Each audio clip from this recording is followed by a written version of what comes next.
Alright guys, it's Sunday. All week I was feeling kind of crappy. I had like a really bad sinus infection, maybe Omicron, who the hell knows at this point. But I just had what really was a really bad sinus infection. I get one or two every year, and apparently I got one in the middle of the winter, which is fine. So all week I was kind of just laying low. I was still working, just keeping my distance and whatnot. So either way, I had to refab my footings because the headers weren't going to clear. They looked so nice, and then I had to cut them and extend them with more angle iron. It is what it is. I got a starter thanks to my buddy Mike. He hooked us up with some small block headers because the other headers I had were for a big block. They were not going to work on the stand. I thought they may have worked on the stand, but they weren't clearing the oil filter adapter. I got bolts for the flex plate. I got to torque down the balancer bolt. I got to finish putting together the distributor, and that's pretty much it.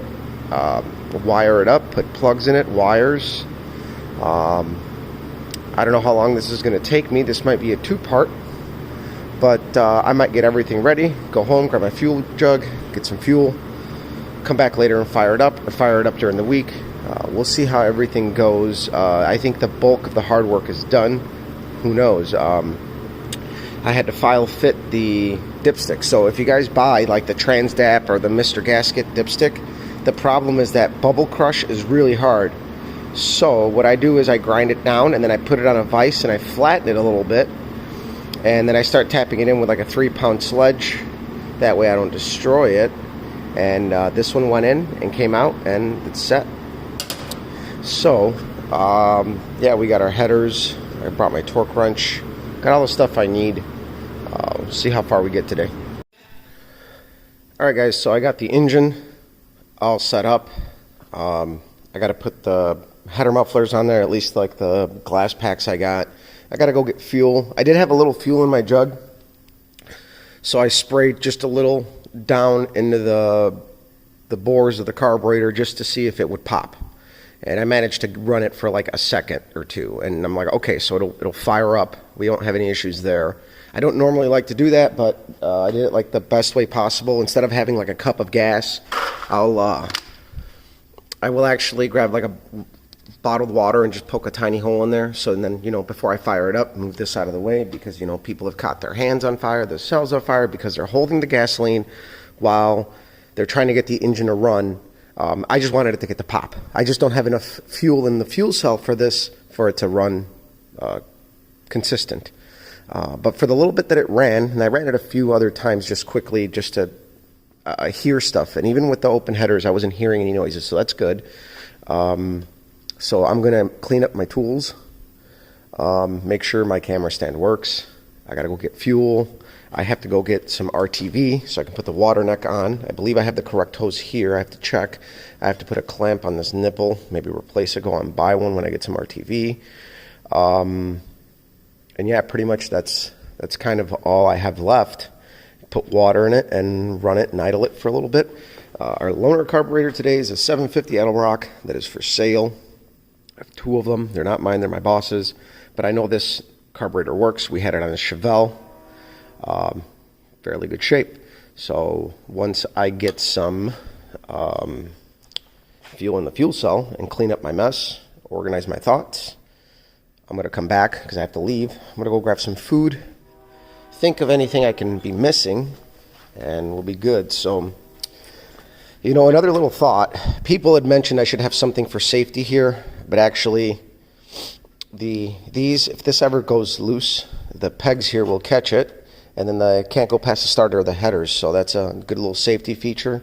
And I will say these Moroso Magtune wires are probably like the best fitting wires. If I had looms, these would look absolutely fantastic. I'm really happy with how those fit. I also said this last time when I did the Pontiac. I did the AC Delcos. They fit really like perfect dead on. So I have to reroute some of these. But these wires are nice. They're 8mm wires. It says on there, made in the USA, so they're probably better than whatever cheapo wires you're going to buy, and these are like $45. So, with that being said, I'm going to go ahead and let you guys go for an hour or so, and then I'll come back to it and go from there. Alright guys, so we got videos of it running. It runs good. The carburetor is a little off. It's a 650 from the 306 that I had on the run stand that I put on one of my videos. It's a little too small. I fattened up the idle. It was good. The springs I put on the Advance are a little too light, so I'm getting like 30 degrees at idle, which is okay for like just a stand. And I mean, guys run the timing locked out or anything, but what happens is you have all that initial timing, it leans up your idle air fuel mixture because you have a lot more initial timing. So I got it to run pretty stable. It wants to idle around 950, 900, which is what my current engine in the car is idling about, and this is very similar, so it's right about there. Oil pressure is great. The engine is super quiet.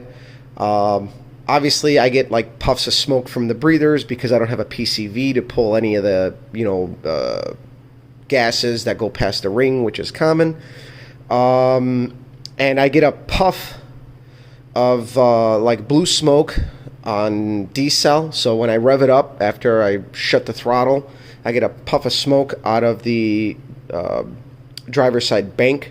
I checked out the plugs. I think it's going to be the #1 valve seal, but I'm going to keep an eye on it and see how bad it is. A puff of smoke on D-cell isn't the end of the world. Sometimes you see cars at the drag strip that just smoke like a chimney on deceleration. And we'll see. I mean, if it's as simple as a valve spring, great. If it's a valve guide, it is what it is.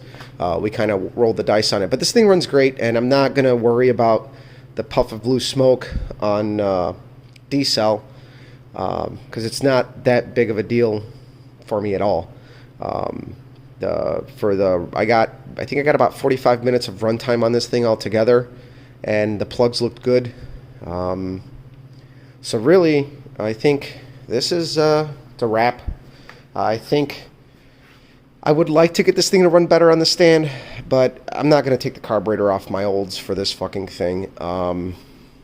So I think I'm just going to leave it as is. I am going to pop the valve covers off, modify the valve covers like I told you guys. I may have mentioned before, I want to do the dual risers on each valve cover like the Circle Track cars. I've always loved that look. So I'm going to do that. And then I just want to check the valve train components for any scrubbing. If you guys go back, you guys remember those videos where I was checking the valve train, the geometry, and everything. I found out that JJ ran lash caps, and that changes everything because it changes the position of the rocker arm. So we were close on clearances and stuff. So once everything is, the oil drains back and everything, I'm going to check the push rods for any obscure weird marks, the rocker arms for witness marks or anything like that. But besides that, man, this thing is quiet for having a solid lifter cam. For being what it is, this thing is surprisingly quiet. So yeah, take it with a grain of salt. This is a budget build. I think all in all, to get it on the stand and everything, I got about $4,000 into it, which is not bad. And this is just going to be like a bracket motor that I'm going to just run. I'm not going to spin it over 6,000. I mean, I will to see what it can really do because this thing probably has the capability to spin well over 65. But I just want to see what this thing will do, and then we're just going to run it very not restricted, but conservatively. So this will be like a long-term bracket motor, and I'm really, really happy with it. Again, I'm not intending to run this engine right away. I'm going to run another season of my current engine, and if I need to run this engine, then we have it ready to go for our needs. But again, guys, as always, thank you for following. I know you guys have been waiting and following along for a while. I think I started on this back in June. I think I dropped off everything at the machine shop in June, and here we are. It is the middle of January. Actually, I got to call my dad today. It's his birthday. We're in the middle of January, and it's running. It's ready to go. And this thing just sounds great. I'm really happy with it. So hopefully you guys aren't afraid to build a budget type motor for yourselves, because I'm just an idiot that's been doing this for at least the last 15 years. I've been building my own stuff. So share, like, subscribe. I am going to do just videos of the engine running. And then we'll get everything together for you guys.